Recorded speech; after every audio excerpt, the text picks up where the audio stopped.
നടത്താൻ സാധ്യത കുറവാണ്.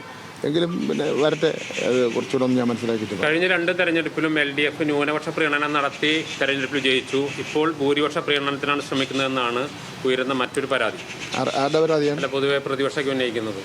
പ്രതിപക്ഷം പിന്നെ എന്തായാലും പ്രതിപക്ഷം ഇപ്പോൾ വീണ്ടും പരാജയപ്പെടുമെന്നുള്ള കാര്യങ്ങൾ അവർക്ക് ബോധ്യപ്പെട്ടുകൊണ്ടിരിക്കുകയാണ് ഓരോ ദിവസവും. അപ്പോൾ അതുകൊണ്ട് ഇത്തരം അടിസ്ഥാനരഹിതമായിട്ടുള്ള ആക്ഷേപങ്ങൾ ഉന്നയിക്കും.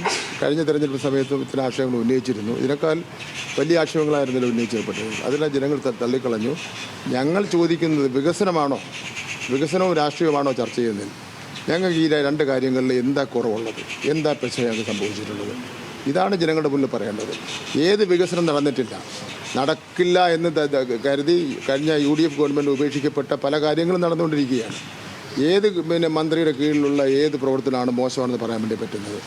അത് മോശമാണെന്ന് ജനറലൈസ് ചെയ്ത് പറഞ്ഞാൽ പറ്റില്ല. ഇന്ന കാര്യം നടന്നിട്ടില്ല, നിങ്ങളുടെ പ്രകടനത്തിൽ പറയുന്ന ഇന്ന കാര്യം പറഞ്ഞിട്ടില്ല.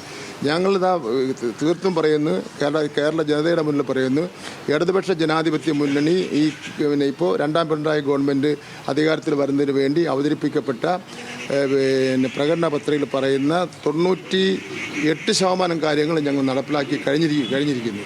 സാധാരണ പ്രകടന പത്രിക വലിച്ചേറി കളയുന്നതാണ്. എന്ന് മാത്രമല്ല, കേന്ദ്ര ഗവൺമെൻറ് ഇത്രയും അവഗണനയും ഞങ്ങൾ സാമ്പത്തികപരമായി ഞെരുക്കിയിട്ട് പോലും ഒരു ബുദ്ധിമുട്ടും ഒരു വികസന പ്രവർത്തനങ്ങൾക്ക് ഞങ്ങൾ വരുത്തിയിട്ടില്ല എന്നുള്ളത് ഞങ്ങൾ അഭിമാനത്തോടുകൂടി പറയുന്നതിന് വേണ്ടി കഴിയും. അപ്പോൾ കേരളത്തിലെ ജനങ്ങൾക്ക് ഞങ്ങൾക്കേ വോട്ട് ചെയ്യാൻ വേണ്ടി പറ്റുള്ളൂ. ഞങ്ങളെ വീണ്ടും അധികാരത്തിൽ വരുന്നതിന് വേണ്ടി അവർ ആഗ്രഹിക്കുന്നുള്ളൂ. അതാണ് നടക്കാൻ വേണ്ടി പോകുന്നത് എന്നുള്ള കാര്യത്തിൽ യാതൊരു തർക്കമില്ല. ഓക്കെ, വിവാദങ്ങളിൽ മന്ത്രി വി ശിവൻകുട്ടി മറുപടി പറയുകയായിരുന്നു.